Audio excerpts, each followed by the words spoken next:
Hello and welcome to this introductory video about series 2. I'm not losing count already. Training principles for endurance. So thank you very much for looking at this intro, and hopefully you're looking at this because you want to learn more about endurance. And of course we have this series, but loads of others. So I hope that you will explore whatever is available on the member section, the free bits, but also some that you have to pay a tiny bit of money for. This is the largest platform of information on endurance, I think, even in the world. I'm not quite sure, but I've started this platform to share with you what I've learned over the 20 plus years in endurance.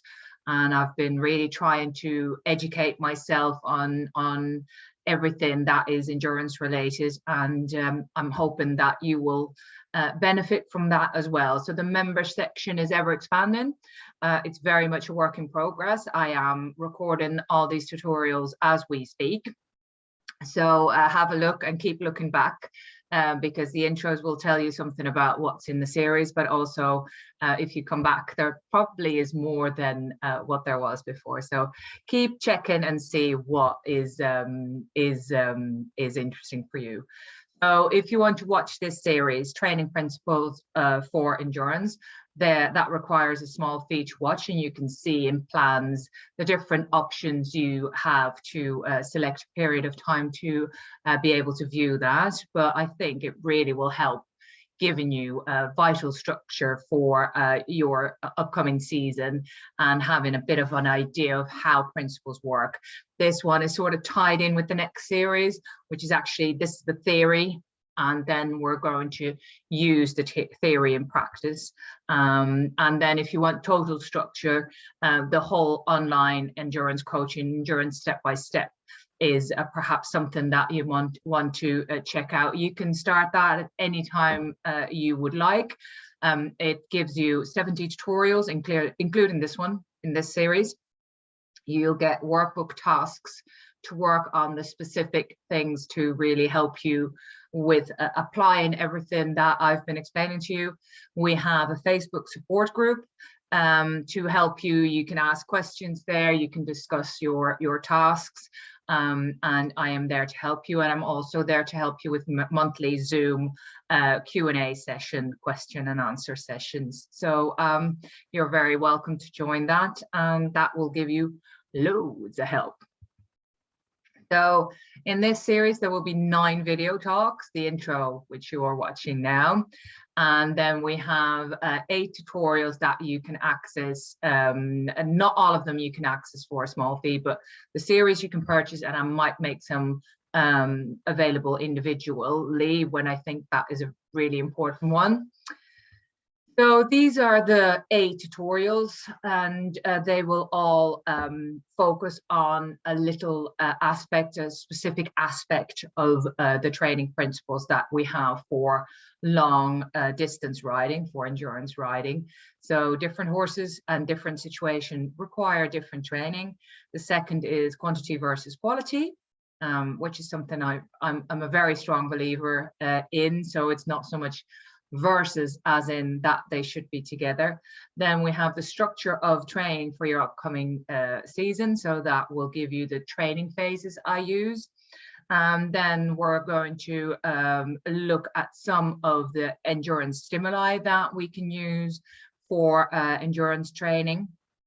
And then we're going to have a look at the different intensities that we can use, and we can also combine different stimuli. Sometimes we already have to combine them because of the situation we have. Then a slightly more abstract one, although they're all a little bit abstract anyway, but we're going to talk about aerobic and anaerobic threshold, which basically is the boundaries of my whole sort of theory about training anyway. And then we're going to chat about tapering. So there's a lot. I will tell you a little bit about each of these so that you have an idea what you can expect and whether it's something that you would like to see more about.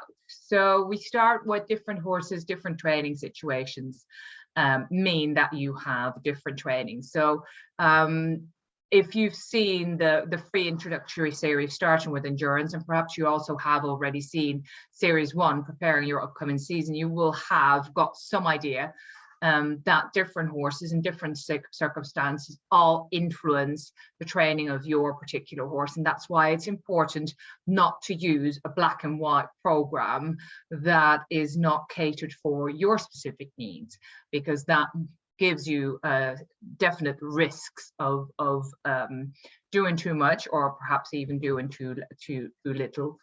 So in this tutorial, I will tell you all about the different characteristics of your, how the different characteristics of your equine athlete need a different approach, a sort of a tailored approach to maximize its potential and to allow it to compete safely and healthily, which of course is very, very important. And that is why you want to learn more, because you want to keep your precious horse in one piece, don't we all? So what we will look at is how heart size, lung capacity, and the type of muscles, and especially how the combination of those affect the way the horse utilizes the different fuel systems it has available. And they're different per horse. And that's why it's so important to learn about them, because your horse, you need to know what works for your horse. And we will never know it exactly, but you can have a very good guesstimate of how your horse will be, and if not, then you will, by checking little things, you can figure out what works for your horse. So if you don't take that into account, you might be training in a completely wrong way for your horse, and then you get problems, which we don't want. So that is that. And quantity versus quality training, for me, that is vital. As endurance riders, we focus a lot about on how much we do, how often we do things, at what speed we ride, and whether we're doing enough or maybe too much. And it's all focused, or is a lot of it is focused on the quantity of work. And of course, we need that quantity of work to get our horse fit and to train it. But that is not the only thing, because if we do our quantitative training completely spot on, we still might get an injury, because if that horse is running on the forehand, or even working sort of uneven on one side, put more weight on one of its legs or two of its legs, and not all four of them, and it's not using its back properly, we can still run a greater risk of injury. So how we ride and how correctly we help our horses to use their body is extremely important. And that means that we do have to have some riding skills. So I will explain in this tutorial the difference between training for stamina and training for skills, which is what the quality type of training really is, and how to combine them, interweave, if you like, to get the best possible results. And especially if our horse has some weak links, we have to help it even more by making sure that that quality is really, really good, so that we create a bigger margin of error and that we do not run into a problem as quickly. So that is really, really important. So for me, the quantity and the quality are interwoven, and that makes a successful season or a successful competition horse all together. The third of these tutorials, we're going to talk about the structure of our season. So the training phases I use, and you can see that these sort of step ups is a very good way to work, because you never just start like, okay, let's start there.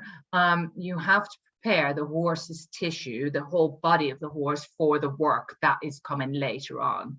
And muscles will get fit much quicker than tissues that do not have the same amount of blood supply as the muscles have. So for instance, tendons and ligaments and cartilage, but also the skin, even though that gets a lot of blood, that needs to be prepared properly for the horse to be ready to be ridden in longer and more intensive periods of time. So that is very, very important. So I use the work in three major stages. A phase of preparation to make it more adaptable. And then we have a phase of serious hard work in which we really, really push the horse and get it fit and set the foundations for the last phase, which is a phase where we have our goals, the big rides, and we're actually not training so much. The training needs to be done before that. So that is what we try to do. So there might be a period that we're working the horse really, really hard, but then we're letting it down a little bit again. And then if we want to work towards another goal, we might have to pick it up, but it might not even be necessary because we can use what we've already invested in that phase of serious hard work. So the toughest period is the middle one. So that is here, the training phase. And some people think that it's the last, the competition. But if you've done that, if that is going to be the toughest period for your horse, then you've done something wrong. So we need to really make sure that we prep and start the right way. So we're going to talk in this one, we're going to talk about endurance stimuli and what stimuli are. So this is exercise physiology, and I'm trying to make it as simple as possible. And I will explain in this tutorial how training actually works, what a stimulus is, and how to use it correctly, and which stimuli we use for endurance, for our endurance horses. And one of the most important things, that without rest, our training has no effect. Our horse will only get stronger if we apply the correct stimuli, give it enough of a push, and then give it time to rest, to recover and get stronger. And that is very, very crucial. So I will also tell you which stimuli I use, based on my theory of training, and which will increase the workload of the horse bit by bit to make it fitter after each training. And it is important that we realize that we're training for endurance, for longevity. We have to build up slow to get long-lasting stamina. Sometimes you're tempted to do canter trainings quite early on, or interval trainings quite early on, but that is not really what we're looking for. So the right build-up creates the right type of fitness. So what you use will depend in some extent on the type of training ground that is available to you, sometimes even the time that you have available, and that will also determine some of the intensity that we work in. And sometimes, because of our training ground, we'll have a higher intensity from the start, so we'll have to be more careful with that, and you can play with that and expand that. So the intensity of training is very much what makes the work harder for the horse. So it's a very good indicator of how tough you are working the horse. And the problem a little bit is that it's very hard to quantify the intensity. We can do it a little bit with a heart rate monitor, but I'll try and explain what the flaws of the heart rate monitor are, and I'm going to try and give you some tools to gauge the intensity of your work a little bit, and how you can try and quantify it a bit. But it's something that I'm still struggling with, and I'm trying to improve on as I still learn, because I'm learning ever, like you are. So what you can say for endurance, that we want low intensity work to start off with. So that is very important to realize. And actually, most of the endurance everybody does, and especially if you're not going to try and win, is low intensity stuff. And only until you start to really work towards the longer distances, you will do higher intensity work. Having said that, speed is a funny thing, because if you increase speed, it doesn't necessarily mean that the intensity gets really high, because if you increase the intensity in small bits, increase the speed in small bits, sorry, the intensity increases ever so slightly as well. But if you go really fast, if you go for fast gallops, then that speed is very, very big. That jump is big, and the intensity will be big, and that also means a different type of fuel utilization. So that is very important to realize, that we're staying within a certain type of fuel burning, if you like, and we'll talk about that a little bit more in tutorial 7. So the interesting thing is that whatever type of horse we have, we always need to start with low intensity work. And that is very good to realize. And even though we have a very talented horse, the reason for that low intensity work might be different than, for instance, if we have a horse that is bred for sprint. So it does come together quite nicely, but we have to emphasize on the reason for it, and that means that we have to train the body differently for different types of talents as an equine athlete. And that is, again, to make sure that they don't get fatigued too quickly or get injured too quickly. So the low intensity work, and we can up that a little bit, but low intensity work is always your foundation. So let's have a look at the different stimuli that we can combine even. Most of the time we're using one stimuli, or we change one stimuli per training session. And that is very important to be aware, that you're only changing one, but sometimes we combine more than one, or sometimes without wanting to, because it's part of our particular situation, either because of our time or because where we live. And it is vital to understand the impact that has on the workload for your horse. But in normal circumstances, you would combine stimuli to get a bigger training effect. So that is very important to understand, that once those two stimuli are combined, or sometimes even 3, then you will get a much tougher training, which also means that your horse will need a little bit longer rest, perhaps. So I'm trying to give you an idea in this tutorial how to combine those stimuli, and also when to use that, and what the impact on your training will be, and on your rest times, because that will be very important as well. Because if you give a bigger push, you need to give enough time for the horse to recover, but also get stronger again. So we talk in this 7th tutorial, we talk about the aerobic and the anaerobic threshold, and that is quite abstract and perhaps a little bit tricky, but I find that it's very important to understand the whole concept of the aerobic threshold. The aerobic threshold, perhaps even more so than the anaerobic one, although they're quite interlinked. And it's very important to understand what they mean for your training, because what we want to do, and I keep emphasizing that, but we want to create an equine athlete that can do a very long distance without getting fatigued. And they get fatigued because they run out of glycogen.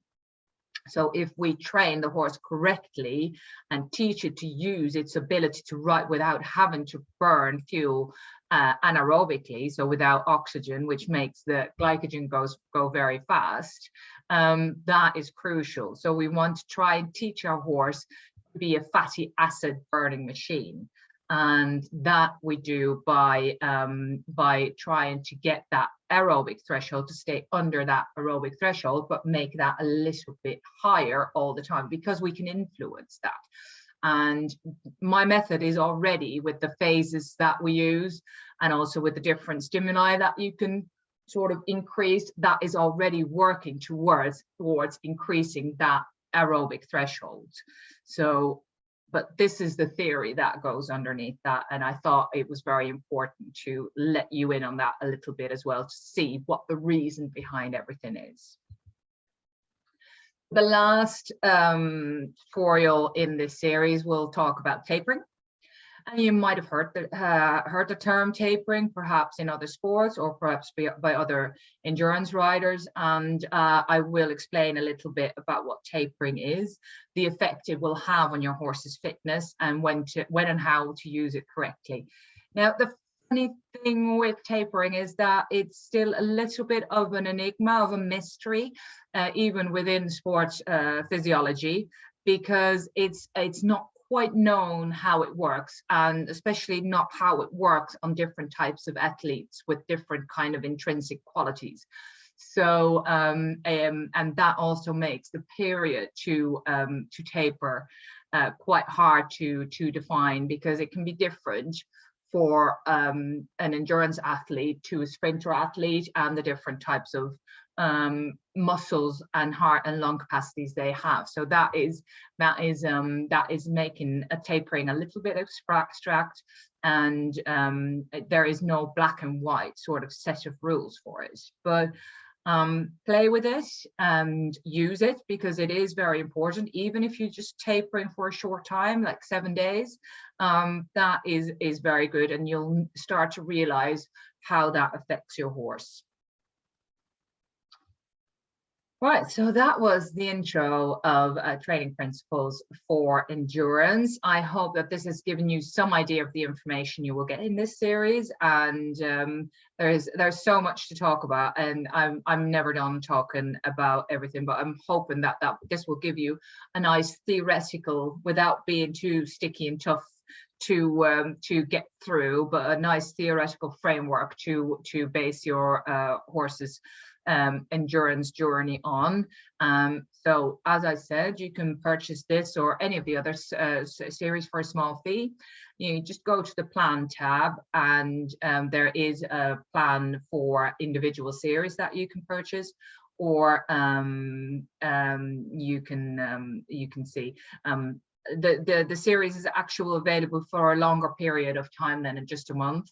That is still a little blip that I have left in, because in the beginning the plan was to have it for a month, but you can select what time frame you want to have the series for, and in that time you can watch every tutorial as often as you like. So as I've already said, the series is part of the online endurance coaching, and if you feel that you really like this series and want to join the endurance coaching program, Endurance Step by Step, you will get this series refunded on your total price. So don't think that you will have to pay for this one double. The series will give you a load of help and support to make a great season. And if you need me on a face-to-face basis, say, okay, I just want to have a chat with you about my training situation, my training plan, whatever, we can always schedule Zoom sessions, or there is also the bespoke coaching available. So there's so many options for you to get help. Just reach out and we'll make a plan specific for your needs. But just a little favor, if you've seen any of my other videos, you know that this is the begging bit. I would really appreciate it if you would share the website in the member section, or any of the online coaching activities, or any other activities that I do as Groen Equestrian. That is, if you like what I do, you might not. So that you're like, okay, let's discard this bit, that's fine. It'd be great if you can help me. It's literally just me, and with a bit of support from my website guy, but I have no promo team. I have no people that work for me. I'm making these videos. I have brought all my information together, and sometimes I check up on my stuff, but it is quite a jump in the deep end. And of course, with all the different platforms or every bits that I need to make this platform, it's not a cheap thing to run. So hopefully, the more people know about it, the better it is, and I hope that more people can invest and enjoy more information and have the sport, do the sport in a healthy and happy way with their horse. So thank you for that, and thank you for watching this promo video. And yeah, if you like it, then go and purchase or watch any of the other intros or any of the free stuff. You are very welcome to just see what suits you. So thank you very much, and I hope to see you at any of the other things I do. Thank you.